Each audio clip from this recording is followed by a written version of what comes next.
Hello, everybody. I'm Hello. Marilyn Bradford, and welcome to the Irrelevant. Oh, that's interesting. Irreverent Therapist. We're irreverent and irrelevant. Maybe. With me today, as always, is Pam Houghteling. And today's topic, I have a green tongue. I was just eating Christmas candy. That's just bizarre. Never mind.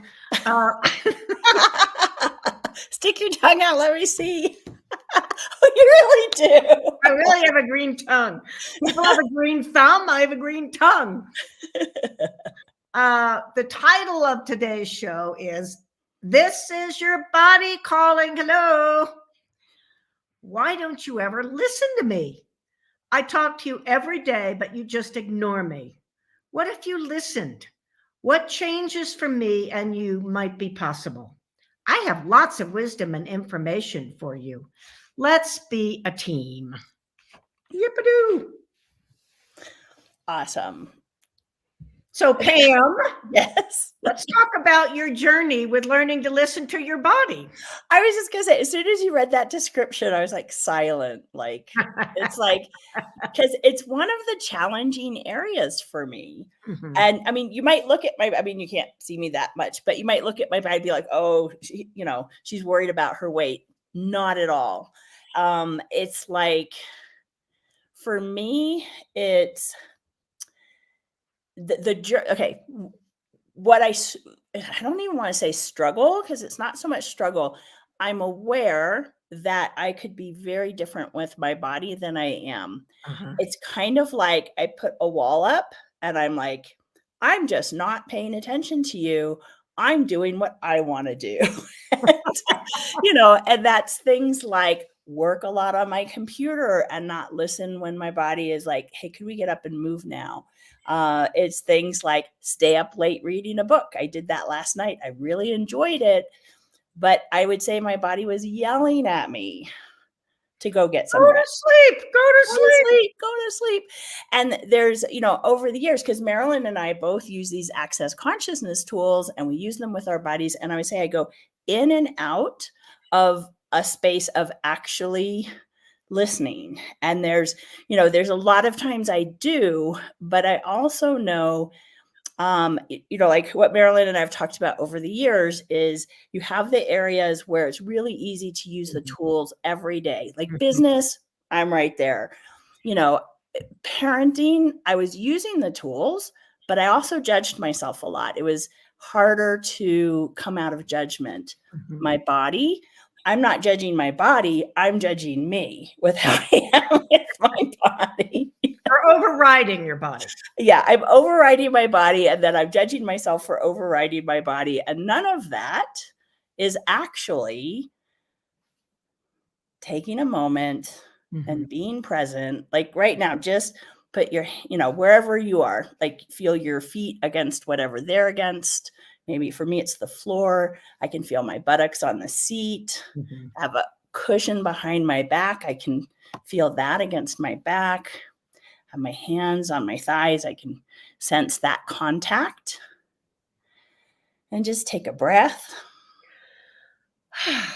and say, hello, body. Hello, body. We all have one. Yes. And so that's something that's possible. I don't always choose that all the time. Right.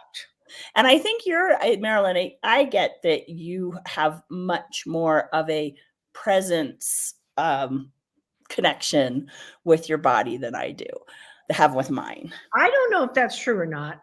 I have been actually working at it, which is, I do a lot with addiction. And one of the things about addiction is you cannot move away from an addiction unless you're present with your body.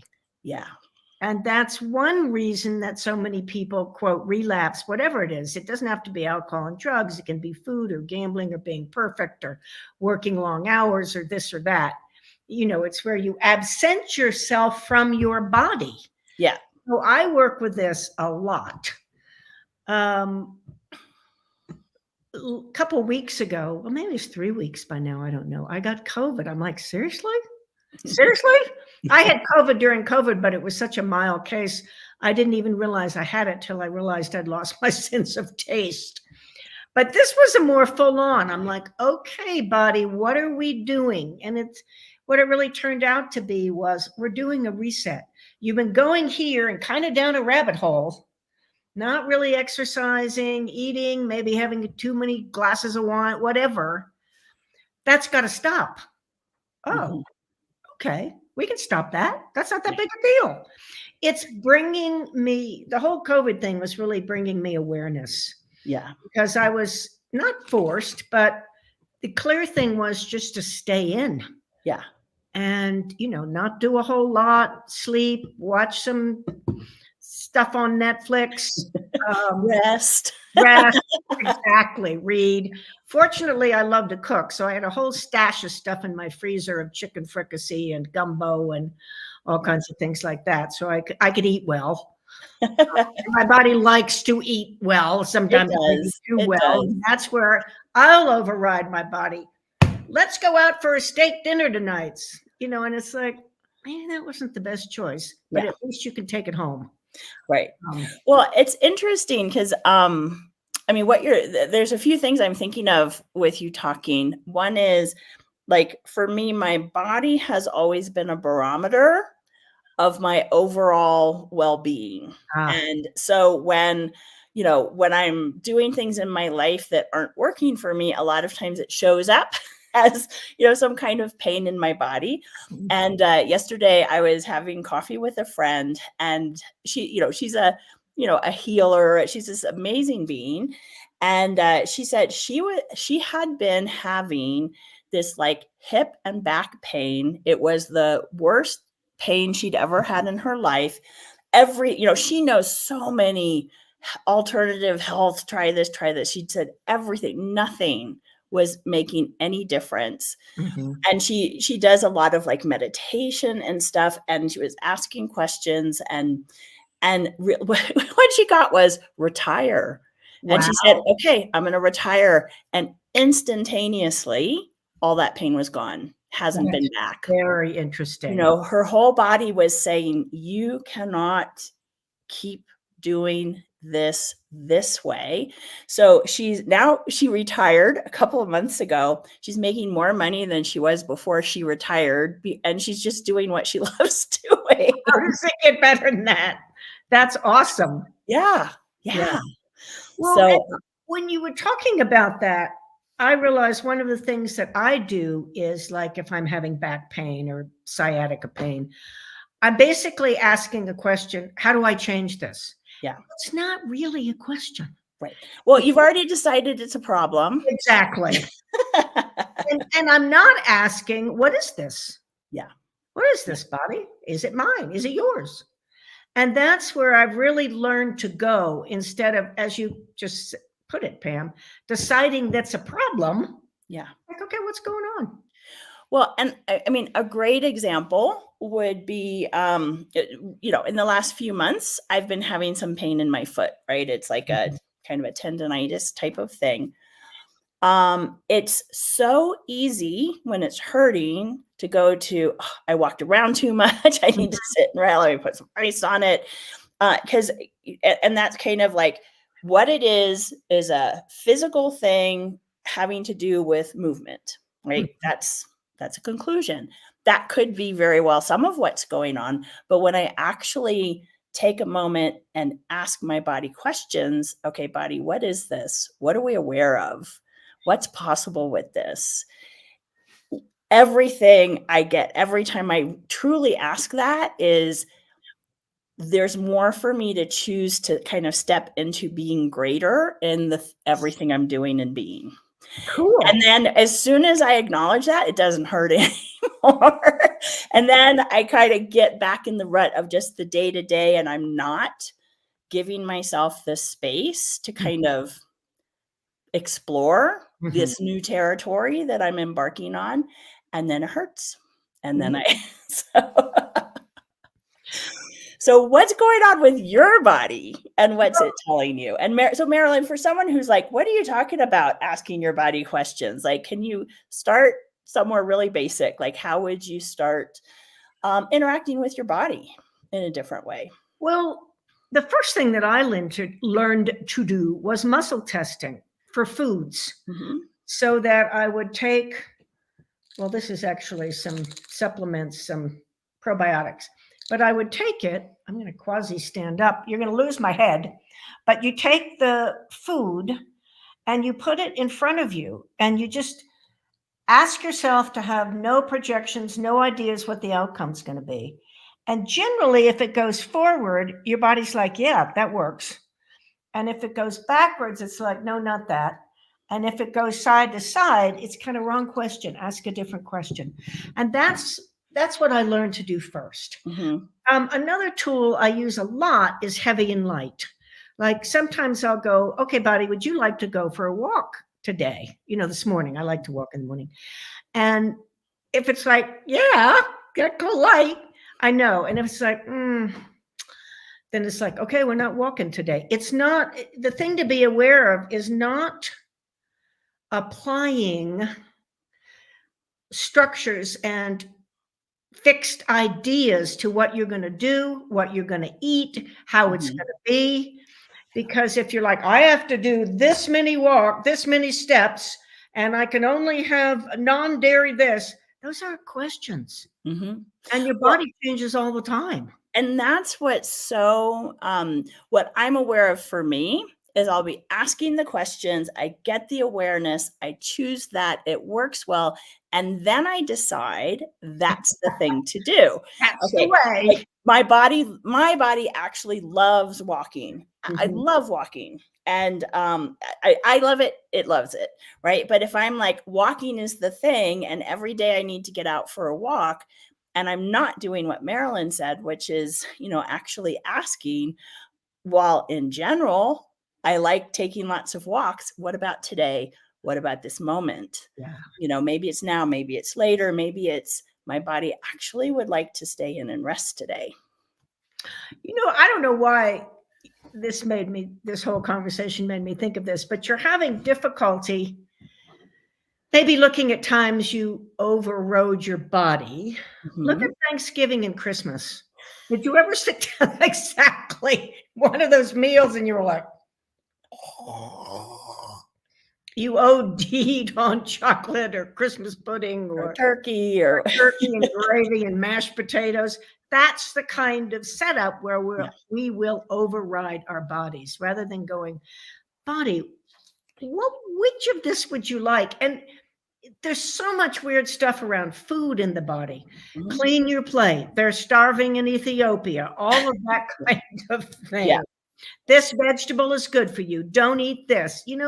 If you can clear your mind of all of that, all of your what we call presumptive realities, all of these things you've decided are truths that come from the outside that really have nothing to do with your body, then you can really begin to ask your body questions. Well, and I think that, well, if you're watching this and you're in another country, you don't know about Thanksgiving, but think of everybody getting together and eating a very set meal. Like every family tends to have their Thanksgiving. This is what we do.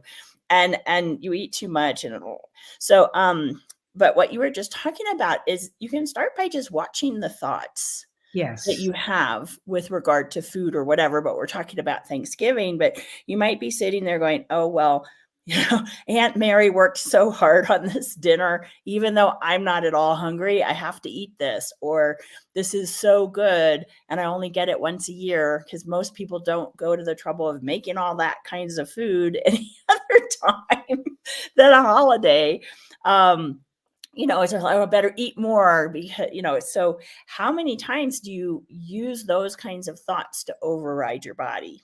Yes. And what if it's as simple as that way we started, where you just get present with your body and really check in with it?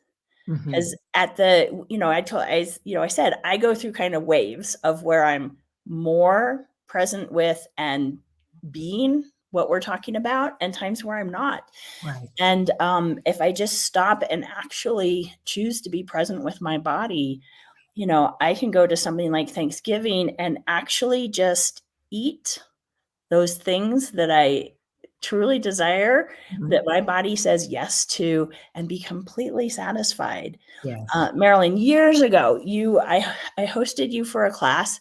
I think it was a right recovery class, but we had food out, right? So it was like lots of little different, peanuts or chips and, little slices of apple, all different kinds of things. And you had us like pick up something and first just like smell it, touch it, what is it? Put it in your mouth and just let it sit there and just experience the taste of it. Mhm. And then be very present with actually chewing it and and it was like one raisin, and it was like it was so delicious Yes. to actually just be present with it. And then also I didn't want another, like that was plenty. That gave me so much more like nourishment Mhm. than if I'm sitting, eating chips, reading a book, pay no attention, right? Well, and that one of the things I've done that exercise in a lot of different classes, and one that comes up almost always is people put like a potato chip or a Cheeto or something, and they're like, "Ooh, I really let it sit in my mouth. It wasn't that good." Yeah. We tend to just do that. Yeah. So it's so much about being present with all of your senses, Mm-hmm. and yeah. Well, and I'll tell a story. The very first time I went to an Access Consciousness class, it was called Access Bars. And at that time, I had carpal tunnel, TMJ, and tendonitis in my foot. And I was having, walking very much was a really challenging thing and stuff. And in this class, and then I went on to take, the following class, the next day and stuff. But in this class, they were teaching us about communicating with and listening to your body. Yeah. So and we were in this beautiful place in Taos, and I started asking my body questions because I was like, "Body, do you want to walk?" And it was like, "Yes." And I'm like, "Okay, wear the brace. Don't wear the brace. These shoes, and I'd be walking in my, I talked about noticing the thoughts. My head would be like, "Oh no, if you walk too much, you're going to make it hurt more." And but like all this litany of stuff. But when I'd actually ask my body, it was like, "Yep, keep going." And I managed over the course of a week using the tools. I mean, we were doing, body energy work, and we were doing, verbal tools. So it's not like it wasn't only talking to my body, but I managed to go from hardly able to walk to having a lot of that gone and being able to really listen and go much further and rehab my body really quickly after that. Well, and we have to be open to those possibilities. That's where these presumptive realities, these truths come in. Well, if I walk, I'm going to get, but we don't allow the possibility for the kind of healing you're talking about. Right. Well, I had the presumptive reality at that point. I'd had so many chronic musculoskeletal problems that I was like, well, if something gets hurt, it's going to be forever, before I can get it. So with that in place, my body can't show up any differently than that. I'm overriding it and what the magic that it can be in healing itself. So when the classes helped me clear all those points of view so that my body could show up differently. And within 3 months, all those things were resolved. And there's this great access tool called Your Point of View Creates Your Reality. If you think it's going to take 6 months, guess what? It's going to take 6 months. Take 6 months. Yeah. I wonder what else is possible here. And keep asking questions. It can be 5 days. And I need to tell us. Yeah. I mean, with COVID, I was just like, okay, body, are we out today? Nope. Yeah. Nope. This is going to be a little bit longer than you thought. Yeah. Or than you figured, or than you read statistics on. But I mean, I didn't have to go to the hospital or anything. And it was intense. Yeah. I'm like, okay, I need a reset. Well, and sometimes like you can be sick and ask yourself questions and find there's something really different going on. There's been many times where after going to a class where I had big, massive change, come home, get sick, I'm in bed going, ugh. And if I ask, is this part of the change I've been asking for? Yes. And it's like a huge yes. And my whole body relaxes. And it's like change and transformation. And sometimes your body requires something. You said reset, to reset and catch up. And catch up. And, those times like, okay, I'm still in bed, not feeling great, but then I'm not suffering with it. Mm-hmm. I'm like, okay, my body's going through change and transformation, and what can I do to support it? So, yes. And also, great question when you're sick. What am I sick of? Yeah. Oh, I love that one. Automatic pilot. I'm sick of some of the structures I've set up. Yep. I'm sick of my business going the same way it was years and years ago. Yeah. So that can actually generate quite a bit if you keep asking that question. Well, and I just want to say, we've touched on some different things. This is a topic that you can delve into in so many different ways. Marilyn mentioned Right Recovery for You. There's a Right Recovery for You book that she wrote. There's a Right Body for You book that's all about, kind of getting to be in a different relationship with your body. And then Access Consciousness has Access Body Processes, which is hands-on energy work to contribute to your body. So those are all things you can check out, or just listen to us again. Hit replay. Run. We've mentioned so many tools today that you could start using right now with your body. Yep. Awesome. Thank you, Pam. This was a fun conversation. Yeah. Thank you, everybody. And we'll see you next time. Body, body, body.